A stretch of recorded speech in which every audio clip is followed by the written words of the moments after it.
Welcome back to this week's rendition of the R&B Lessons. So today we're going to go over John Legend's song, Let's Get Lifted. A really cool song. There's a lot of things that we're going to cover today, so I want you to stay tuned, strap on your thinking caps, and let's have some fun. So the first part of this song that I want you to think about is I call it the call and response. A lot of times you're going to find yourself in these situations, especially if you're in church. You hear a singer or you hear a preacher do whatever, and you kind of got a call and response. And what that is like, imagine it like a small battle, but you're not really dueling what they're doing. You're just kind of mimicking what they're doing, the call and response. They're going to say something, you're going to kind of mimic what you do, whatever.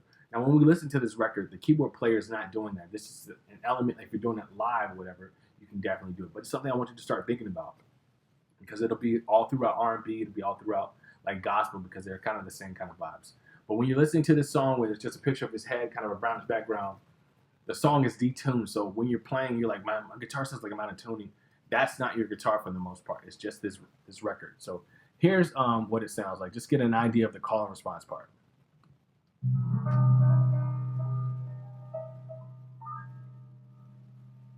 Come on and go with me. The emptiness, that space, you can kind of like, as a guitar player, you can fill in that empty space and play along. To see, like you can do it with your guitar. Come on and go. You can do that with your guitar. With me.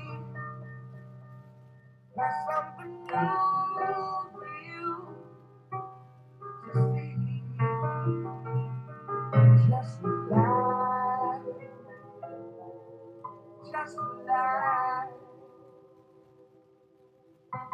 Okay, cool. So the fact that we listened to that part, so what I want you to focus on is just in the empty space of like having that call and response. If you play at church, you kind of already know what that is. But if you're not familiar with that, you're learning R&B, you're really trying to learn how to get the different nuances. That's one of the things that you can definitely work on. So the chords that he's bouncing in between, remember that particular version is detuned. So it's detuned. So we have to think about playing, it's an E minor, then it's a B minor.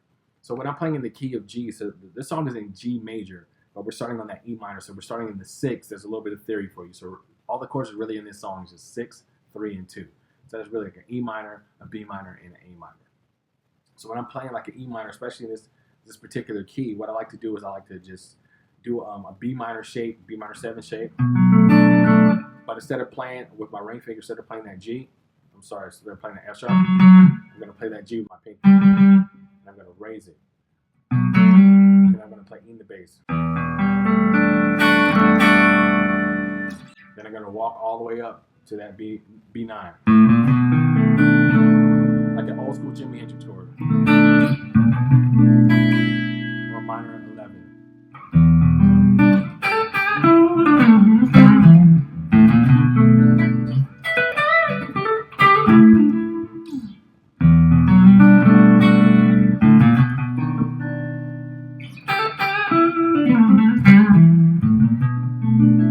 B minor 11 all the way down to A minor 11.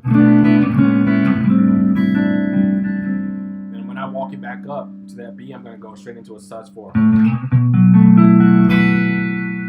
Dominant 7. That first riff.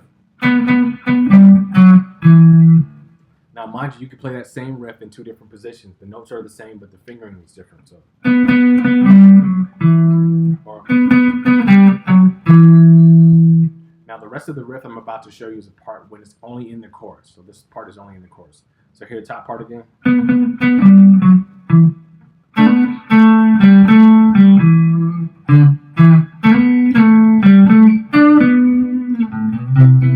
C major 7. B minor 11. B minor 11.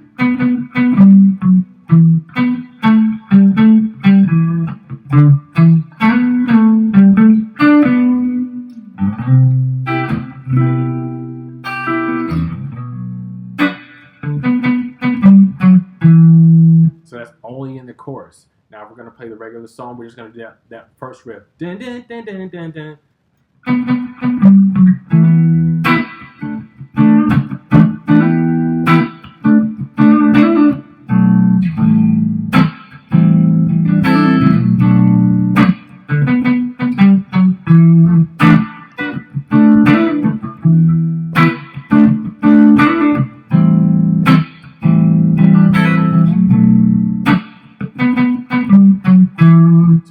bounce from the E minor to the A minor, and from the A minor we're going to go to that B minor. Now there's something that I like to do when I'm playing stuff like this, and the more you start playing, the more you'll be familiar with to be able to pick out when you want to do various things. Is I like to walk the bass line. So what I'm going to do is I'm going to start in the E minor, go to F sharp, then go to G, and then from that G I'm going to go from B to A.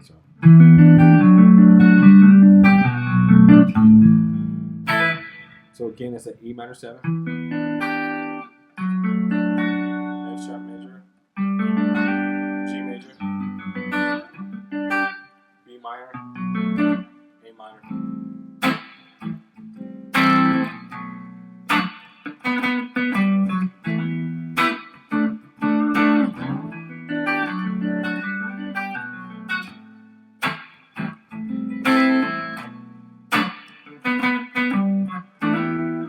So the version we're going to play along with is the David Letterman version when he did the performance on David Letterman. So this is what it sounds like when we play this particular version. Now here we go.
All right, cool. So it's just pretty much more less a loop, but I just want to give you a couple different ideas. Again, the more you practice with it, the better you'll get at like deciding when to do a diminished chord here or when to do a bass walk up.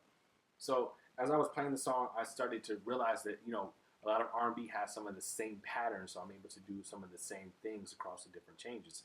So I know if I'm really doing like these 3 changes, I know I can throw a diminish in there as kind of like some passing stuff.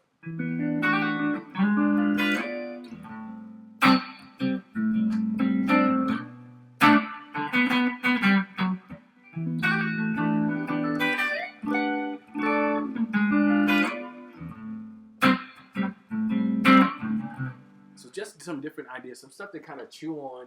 I know I just gave you a lot, but again, the whole purpose of this lesson, number 1, is to really talk about the call and response at the beginning. 2, to talk about the riffs that are in the song. It's a really good exercise. It's a really good song that's going to help you like start to put all of the stuff together. So that's really one of the things I want you to start thinking about, is just putting all of the stuff together. So like using the movement of the bass line, that movement like that, and just doing the riff.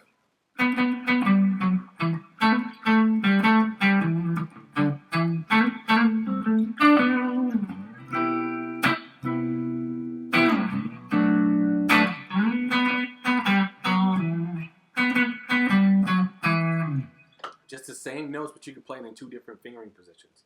So like I said, again, the purpose of this lesson was to talk about the call and response at the top of the song, adding the riffs while you play the chords, walking the bass line, and even I talked about like once we start to understand how to do it, like even using some of the diminished chords as pattern stuff.